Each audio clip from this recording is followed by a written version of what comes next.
Baik, kita lanjutkan kembali pembahasan mengenai graf. Kali ini kita akan membahas algoritma traversal yang kedua, yaitu algoritma depth first search atau DFS. Algoritma DFS ini bekerja dengan secara rekursif, ya. Jadi, ketika kita mengunjungi sebuah vertex V, di mana sebelumnya kita mengunjungi sebuah vertex U, maka kita akan mencoba mengunjungi adjacent vertex dari V yang belum pernah dikunjungi. Jadi kita akan lakukan proses pengunjungan dari satu buah vertex ke vertex yang paling jauh terlebih dahulu sampai vertex tersebut tidak mempunyai adjacency list yang bisa dikunjungi lagi. Setelah semua adjacency list dari vertex V tersebut telah dikunjungi semua, maka kita akan kembali ke vertex sebelumnya, yaitu ke vertex U. Pseudocode-nya kurang lebih seperti ini. Jadi kita buat secara rekursif, sama seperti algoritma BFS, kita memerlukan dua buah array flag dan array predecessor. Jadi di sini kita sediakan array flag, di mana kita set pada saat awalnya semuanya false, dan array predecessor semuanya kita set -1. Kemudian kita tentukan starting point dari graf tersebut, vertexnya mulai dari mana, dan kita panggil secara rekursif rdfs dengan starting point vertex S. Kemudian di dalam method ada dalam fungsi rdfs-nya sendiri. Di sini ketika kita mengunjungi satu buah vertex, maka kita akan set flag-nya menjadi true, dan kita akan lihat semua adjacency list. Kita lihat satu persatu adjacency list-nya, kita pilih di mana adjacency list tersebut belum pernah dikunjungi. Maka kita akan secara rekursif mengunjungi vertex tersebut. Untuk memperjelas pseudocode ini, maka kita lihat contoh sebagai berikut. Graf ini adalah graf yang sama seperti graf contoh pada algoritma BFS. Dan di sini kita menggunakan representasi adjacency list yang sama. Kemudian kita akan sediakan dua buah array flag dan array predecessor. Array flag semuanya kita set false, belum pernah ada yang kita kunjungi, dan predecessornya juga semuanya -1. Kemudian kita pilih salah satu vertex sebagai starting point-nya. Di sini kita pilih vertex 2. Ketika kita pilih vertex 2, artinya 2 akan saya kunjungi, dan saya set sini bahwa vertex 2 sudah pernah saya kunjungi, true. Kemudian predecessornya tetap -1 karena vertex 2 adalah vertex yang merupakan starting point. Kemudian algoritma ini selanjutnya kita akan melakukan pemanggilan secara rekursif dari adjacency list yang ada dari vertex 2. Jadi kita akan lihat di vertex 2 dia memiliki adjacency list 8, 1, dan 4. 8 kita akan mulai dari yang paling depan, adjacency list-nya 8 belum pernah dikunjungi. Oleh karena itu, karena ada adjacency list yang belum pernah dikunjungi, maka kita akan coba kunjungi vertex 8 terlebih dahulu. Vertex 8 kita kunjungi, sehingga di sini kita set dia menjadi true, dan predecessor vertex-nya adalah vertex 2. Karena saya akan kunjungi 8 setelah saya mengunjungi vertex 2. Setelah kita mengunjungi vertex 8, kita akan lihat predecessor dari vertex 8. Predecessor dari vertex 8 adalah 2, 0, dan 9. Ternyata 2 sudah pernah dikunjungi karena flag dari vertex 2 sudah true. Jadi kita akan lewati vertex 2, tidak akan kita kunjungi kembali. Kemudian adjacency list berikutnya adalah 0. Karena 0 belum pernah dikunjungi, maka saya akan mengunjungi vertex 0. Vertex 0 akan saya kunjungi, sehingga di sini saya set true, dan predecessor vertex-nya adalah vertex 8. Karena saya kunjungi vertex 0 setelah saya mengunjungi vertex 8. Sehingga visit sequence-nya itu akan menjadi 2 starting point-nya. Kemudian tadi saya kunjungi vertex 8, dan sekarang saya kunjungi vertex 0. Pada saat saya kunjungi vertex 0, saya akan lihat adjacency list dari vertex 0. Adjacency list dari vertex 0 adalah 8. Dan ternyata 8 sudah pernah dikunjungi. Sehingga tidak ada lagi adjacency list dari vertex 0 yang bisa saya kunjungi. Karena tidak ada adjacency list yang bisa saya kunjungi, oleh karena itu saya backtrack, saya kembali pada state sebelumnya, yaitu saya berada kembali di posisi vertex 8. Ketika saya kembali ke vertex 8, saya akan lihat adjacency list dari vertex 8 kembali. 2 dan 0 sudah pernah dikunjungi sebelumnya, sekarang berarti tinggal vertex 9. Vertex 9 belum pernah dikunjungi. Oleh karena itu, kita akan mengunjungi vertex 9.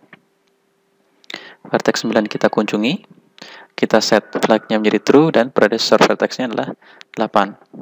Karena sebelum saya mengunjungi vertex 9, sebelumnya saya berada di posisi 8.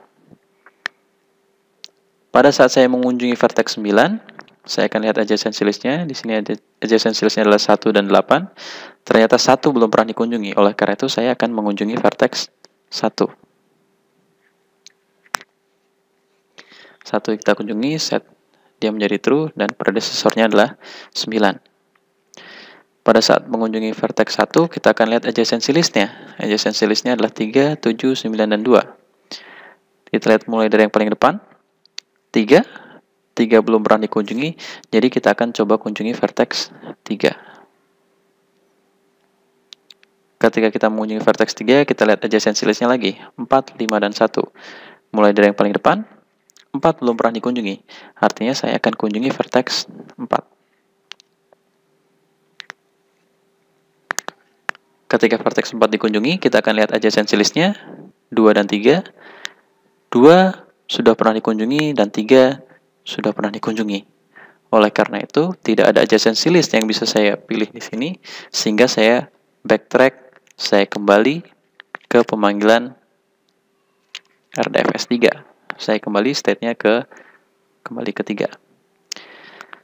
Dari vertex 3, kita lihat lagi adjacency list-nya yang belum pernah dikunjungi. Selanjutnya adalah 5 dan 1. 5 masih belum pernah dikunjungi, jadi kita akan kunjungi vertex 5. Kita kunjungi vertex 5. Kita set flag-nya menjadi true, dan predecessor vertex-nya adalah 3. Kemudian, dari vertex 5 ini, kita lihat adjacency list-nya. Ada 3 dan 6. Ternyata vertex 3 sudah pernah dikunjungi, sedangkan 6 belum. Karena vertex 6 belum pernah dikunjungi, kita akan mengunjungi adjacency list dari vertex 5, yaitu vertex 6. Vertex 6 dikunjungi. Kita set flag-nya menjadi true, dan predecessor vertex-nya 5. Dan kita lihat, sekarang adjacency list dari vertex 6 adalah 7 dan 5. Vertex 7 belum pernah dikunjungi. Artinya saya akan kunjungi vertex 7. Vertex 7 dikunjungi, set flag-nya menjadi true, dan predecessor vertex-nya 6. Kemudian kita lihat adjacency list dari vertex 7. 1 dan 6. 1 sudah pernah dikunjungi, 6 sudah pernah dikunjungi. Jadi tidak ada adjacency list lagi yang bisa kita pilih untuk visiting node selanjutnya. Sehingga kita lakukan backtrack. Kita kembali ke posisi 6. Di posisi 6, adjacency list-nya tinggal 1 yang belum kita coba, yaitu 5. Dan ternyata 5 sudah pernah dikunjungi. Jadi tidak ada pilihan lain. Oleh karena itu kita backtrack lagi. Kita backtrack ke 5. Ketika di posisi 5 sudah tidak ada vertex pilihan lagi yang bisa kita ambil karena kedua-duanya sudah pernah dikunjungi, maka kita backtrack lagi ke pemanggilan 3. Ketika kita berada di node 3, kita lihat adjacency list-nya masih ada satu pilihan, yaitu 1, tapi ternyata vertex 1 sudah pernah dikunjungi. Jadi tidak ada pilihan lagi, kita harus backtrack lagi ke pemanggilan RDFS 1. Dari RDFS 1, pemanggilan di node 1, di vertex 1, masih ada pilihan, yaitu 7, 9, dan 2. Tetapi 7 sudah pernah dikunjungi, 9 sudah pernah dikunjungi, dan 2 juga sudah pernah dikunjungi. Sehingga tidak ada pilihan lain, kita harus backtrack lagi ke RDFS 9. Di RDFS 9 ini masih ada satu pilihan, yaitu 8. Namun ketika kita cek ternyata sudah pernah dikunjungi. Jadi kita harus backtrack lagi ke pemanggilan RDFS 8. Di vertex 8 ini 209 sudah pernah dikunjungi semua, sehingga kita harus balik lagi ke RDFS 2. Di RDFS 2 ini masih ada pilihan yaitu 1 dan 4, namun kedua-duanya sudah pernah dikunjungi. Jadi kita tidak ada pilihan lagi selain backtrack ke belakang dan algoritma DFS-nya selesai, karena sudah tidak ada lagi pemanggilan rekursif sebelumnya. Sehingga visiting sequence-nya dari algoritma DFS ini adalah 2, 8, 0, 9, 1, 3, 4, 5, 6, dan 7.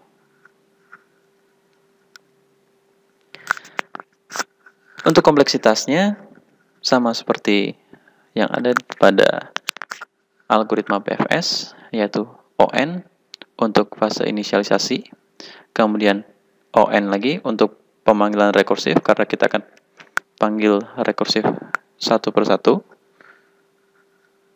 untuk semua vertex yang ada. Kemudian untuk pengecekan adjacency list-nya butuh 2M. Jadi M inilah total adjacency list-nya. Jadi total keseluruhan algoritma tersebut memiliki kompleksitas O, N, dan M.